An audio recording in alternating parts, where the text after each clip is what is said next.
Salut tout le monde, comment allez-vous? Moi ça va plutôt bien. Aujourd'hui on se retrouve pour l'actu rap, c'est parti.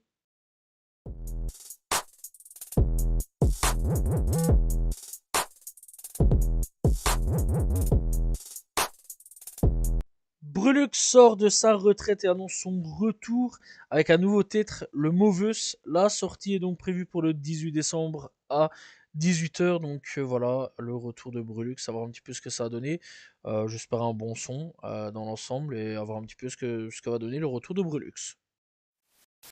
Après Kobalade, après Maes, après Mokhalasko, Lompa, les gens passent. Voilà, cette génération maudite de 2017 à 2018, voire 2016 à 2018-19. Donc voilà. Eh bien, encore un nouveau maudit. Cette fois-ci, c'est RK. RK, donc, qui est accusé d'extorsion, piratage. Voilà, accusation de piratage, d'intimidation à la Kalachnikov. Il a tiré 30 balles dans une façade de son ex-manager. Voilà, on parle de 2,6 millions d'euros, intimidation à coup d'AK-47 et conflit d'avocats. Vraiment, c'est quand même assez fou. Bref, il y a une plainte pour extorsion en bande organisée sur RK. Bref, donc, eh bien, il faut savoir que il y a des accusations, encore une fois, de piratage, d'intimidation à la Kalachnikov. Un différend commercial de plusieurs millions d'euros entre RK et son ancien producteur finit entre les mains de la justice, saisie d'une plainte pour extorsion en bande organisée. Voilà, on rappelle déjà d'avance que c'est pas la première fois qu'il a été condamné, mais pour avoir frappé son ex-copine à l'époque en 2021.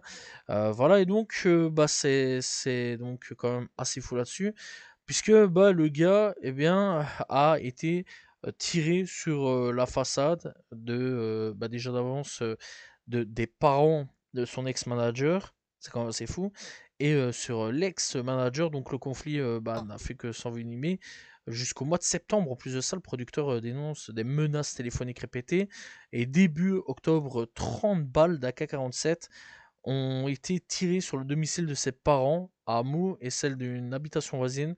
On retrouve aussi une grande grenade d'exercice retrouvée non dégoupillée à proximité.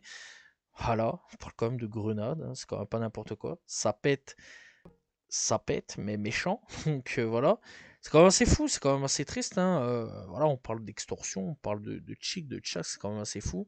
Voilà, c'est la trahison apparemment qui a été dite pour 2,6 millions d'euros. Voilà, et c'est quand même assez triste que ça se finisse comme ça. Donc voilà, à la place de vous tirer dessus, faites des tête à tête, voilà, tapez-vous dessus. Je pense que c'est mieux que de taper un tête à tête, tapez-vous dessus. Je crois que c'est mieux quand même que de sortir des calaches et aller sortir en pleine rue.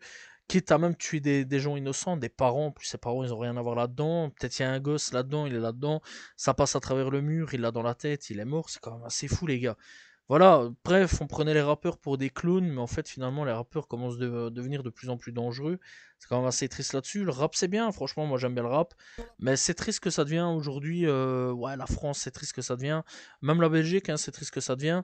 Voilà, c'est triste que les rappeurs. Bon, j'aurais préféré qu'on continue à les prendre pour les bouffons, voilà, un petit peu de la cour, on va dire, et pas faire ce genre de conneries, en tout cas, voir un petit peu ce qui va se passer. Je vous tiendrai au courant.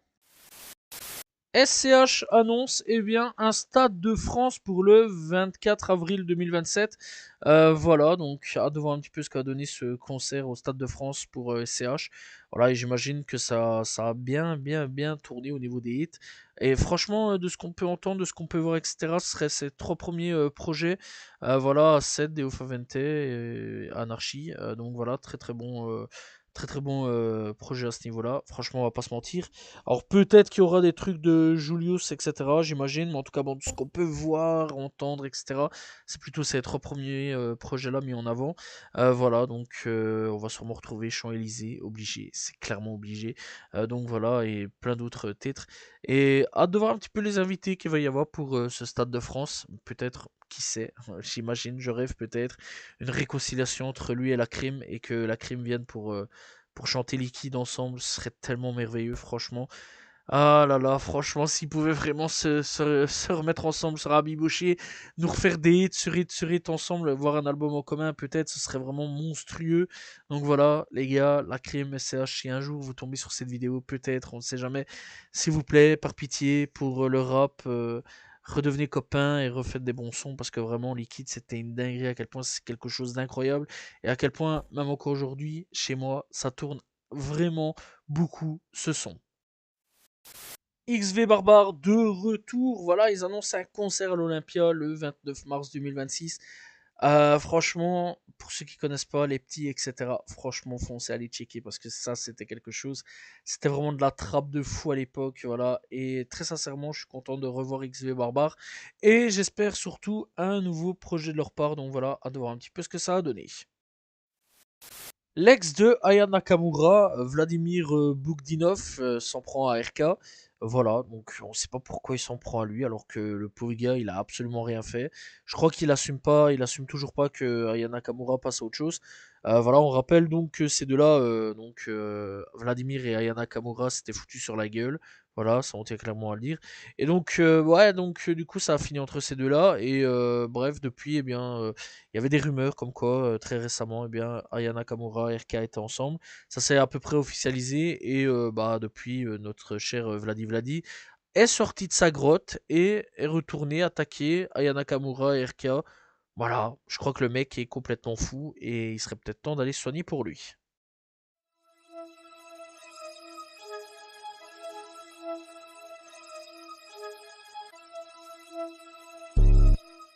Playboy Carty donne des nouvelles sur son futur projet et un autre futur projet, puisque eh bien il affirme que Baby Boy eh bien, va arriver très prochainement. On ne sait pas quand, c'est ça le problème avec Playboy Carty. Alors quand il dit prochainement, ça peut être aujourd'hui, comme ça peut être demain, comme ça peut être dans un mois, 2 mois, 6 mois, un an, 2 ans. On ne sait pas. Voilà, c'est Playboy Carty. Et en plus de ça, eh bien, il travaille sur une réédition ou un deuxième opus. On ne sait pas trop là-dessus, c'est un peu mystérieux de Wolotarate. Voilà, donc à voir un petit peu. J'espère peut-être plus un deuxième opus qu'une réédition sur le projet là. Voilà, donc à voir un petit peu ce qui va se passer. Et bon, on espère surtout qu'on va pas devoir attendre 150 ans pour avoir les deux projets. First Day Out de Pusha T est actuellement la chanson la plus écoutée en streaming au monde. Voilà, ça a même dépassé Maria Carey. La troisième place, c'est donc Tony One Savage. Voilà, mais Maria Carey s'est fait détrôner. Je vais pas vous mentir, je suis content. Donc voilà. Et donc, eh bien, c'est le premier morceau rap à atteindre la première place, toujours confondu depuis des mois. Ça faisait longtemps qu'on n'avait pas eu une première place pour du rap. Voilà, Pusha T est revenu. Il a pris du temps. Vraiment, il a pris énormément de temps pour faire son retour. Voilà, nous sortir un son, le First Day Out. On l'attendait. Beaucoup étaient impatients. Beaucoup se posaient la question s'il allait se casser la gueule ou non.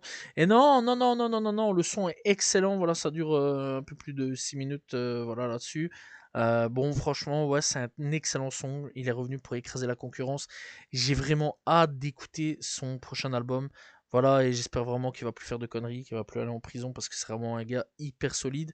Voilà, et je crois que Udulich Pablo aussi va bientôt sortir, s'il est déjà pas sorti à ce niveau-là. Voilà, gars aussi de son label, Gucci Mane, et très sincèrement, le label de Gucci Mane, et très sincèrement, voilà, j'espère que ces deux-là vont tout raser sur leur passage. Voilà, si vous connaissez pas Udrich Pablo Juan et eh bien notre cher donc Pusha T, je vous conseille vraiment d'aller checker parce que c'est deux excellents rappeurs américains que je conseille fortement d'aller écouter. Les avocats de Keflock sont vraiment prêts à tout pour défendre son client, enfin leur client plutôt, puisque eh bien ils affirment que Keflock il souffre d'un handicap intellectuel qui l'empêche d'être chef de gang. Alors franchement, celle-là, j'aurais jamais pensé qu'ils auraient sorti ça d'un chapeau magique, mais d'un handicap intellectuel pour essayer de le sauver les fesses, c'est quand même assez fou. Bref, on rappelle qu'il risque quand même très très lourd dans cette affaire-là. Si je dis pas de bêtises, c'était 50 ans de prison, donc voilà. Et à voir un petit peu, c'est une histoire assez sombre pour lui, hein, vraiment. Donc à voir un petit peu s'il va s'en sortir. Personnellement, j'espère, je vais pas vous mentir, c'est un très bon rappeur que j'apprécie énormément. Donc à voir, faire vraiment à suivre de très très près et surtout si ça va marcher. Son histoire de problèmes intellectuels, voilà, des problèmes donc d'handicap intellectuel, à voir. On verra si le juge accepte ou non. Baby Smooth a été arrêté sous 4 chefs d'accusation distincts.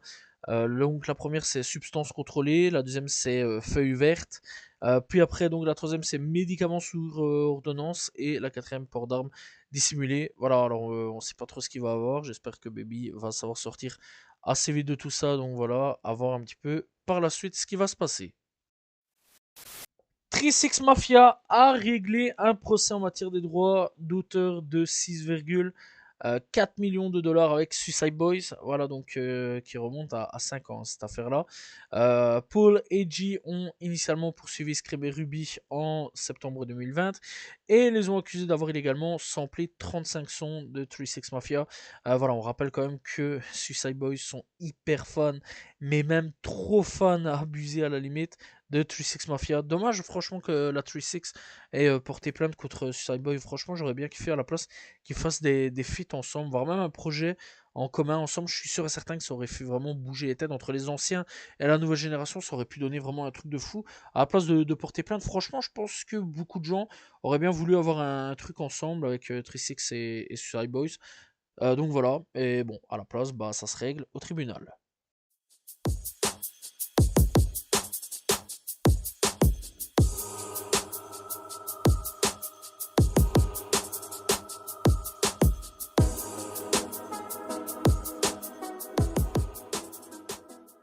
On est parti avec les coups de cœur de cette semaine. On commence donc avec Solalune pour Solo. On a donc bien Ibiki Youngjoke avec Step For Me. On a aussi l'Ultime et Olji Ike avec PSA. On a donc bien Zillionnaire Dewey avec Racks On Me. On a Blowdown Q50 avec Later to My Dogger. On a aussi donc BFD da Pacman et Ryo Daoji avec donc bien Epstein File. On a bien Big avec Choosers, voilà, donc on a aussi bien Stuna for Vegas et Monaleo avec Yoon. On a Suzwalka avec Change Up, on a aussi Slime Life Shooty avec Never Loved Us, très bon titre d'ailleurs. On a YTV Fat de retour avec Bad Term. Voilà, on a donc aussi bien Samu avec Future, on a Snow de retour avec Rocky Balboa, on a Titoff et L2B avec Pakeblé. On a aussi bien Gotimaras avec Immortal, partie 1, voilà.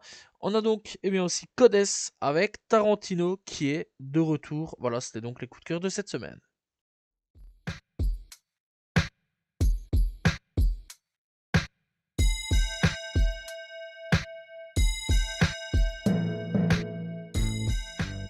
Découverte du jour, on va parler de Jadessi. Jadessi, donc c'est un rappeur voilà, qui fait un peu de ce qu'il faisait à l'époque SoundCloud, etc. sur certains petits trucs. Voilà, c'est un rappeur totalement underground. Et donc, je l'ai découvert il y a 4 ans d'ici avec 456. C'est un rappeur américain, voilà. Et j'avais découvert sur la chaîne Trash, très intéressant d'ailleurs cette chaîne-là pour découvrir de jeunes rappeurs. Et franchement, oui, il y a pas mal de trucs, pas mal de références aussi à pas mal de mangas. Par exemple, Susanoo, référence à Naruto directement. Voilà, il y a pas mal de trucs. C'est beaucoup des trucs avec des mangas, pour ceux qui veulent savoir. Donc voilà. Genre, par exemple, il y a Soul Eater. Voilà, Soul Eater que je vois de plus en plus d'ailleurs. Ça fait plaisir. Il y a aussi donc bien Naruto, etc., etc. Bref, on s'en fout, on n'est pas là pour, forcément pour parler de ça. Alors, au niveau des projets, il y a déjà un projet sorti du nom de Lord of Catacomb, voilà, sorti en 2021. Sans mis à part ça, il est très très actif, il sort quand même pas mal de titres, de titres, voilà, juste des titres. Pas beaucoup de projets, ça c'est qui est quand même dommage. Mais bon, dans l'ensemble, il y a quand même aussi quelques EP à aller découvrir. Ça aussi, le dernier sorti en 2021 du nom de James, ou James, voilà. Donc voilà, je vous laisse aller découvrir Jadassi, disponible sur toutes les plateformes de streaming.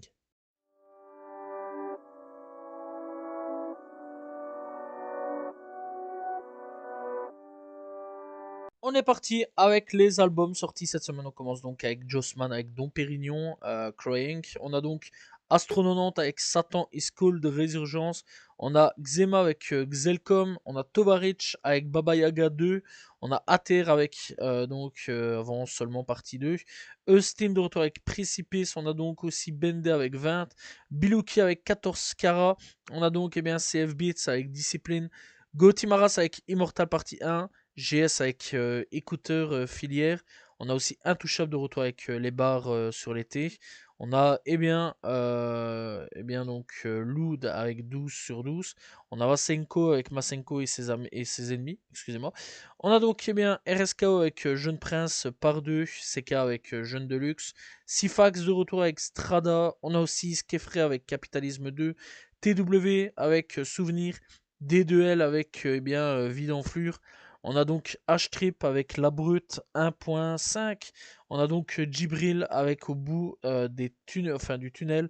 Culture avec Opimani. On a donc nous avec Cham. On a aussi Lucio Bowski avec Oster Lapaus. On a donc aussi Peria, Peria avec Don Seydou. Du côté rap US, on commence donc avec Ty Dolla $ign pour Don't Kill de Party Pack. On a aussi le retour de 21 Savage avec What Happened to the Street. On a donc Nas et DJ Première de retour avec Lightyear. On a Conway the Machine avec You Can't Kill Good White Bullet. On a Chris Patrick avec Pray For Me. On a MC Line avec Venom Volume 1 Eclipse. Bones de retour avec Did Become Him. On a donc Jimmy Taze avec Elsewhere. On a Raiko Nice-T avec Lethal -Air. On a donc Paki avec Gloria. On a Emiceda avec Emiceda Rational, VL2, Mesmas et Core et Mesmos Valore. On a donc Mike avec Showbiz Deluxe. On a Leal avec Vice Precisia Do Alibi. On a Matoué avec Xtrano. On a Bibun avec Static Selecta pour Trill Static 5. On a DS Lucky, EQ The Kid et Young Exu pour Black Layman. Fatmac avec Mackenzie. On a donc, on va l'appeler 17 TH Cypher avec Master Hill pour My Brother Caper. On a Afro, tout en tiré pour Afro, avec No More Patience. On a JR et BP Infinite pour A Villain, Pray in the Slow Motion. On a Black Party avec Last Call. On va le dire en français, ça va être plus simple, 800 Hz et Cartoon Beats pour Stranger Happening. Voilà, c'était donc les albums sortis cette semaine. Voilà, c'est la fin de l'Actu Rap. J'espère que vous l'avez apprécié. N'hésitez pas à vous abonner, liker, commenter, partager. On se retrouve demain pour une nouvelle vidéo. Voilà, et la semaine prochaine pour un nouvel Actu Rap. N'oubliez pas aussi de me suivre sur mes réseaux, donc qui sont dans la description. Salut tout le monde. Ciao, ciao.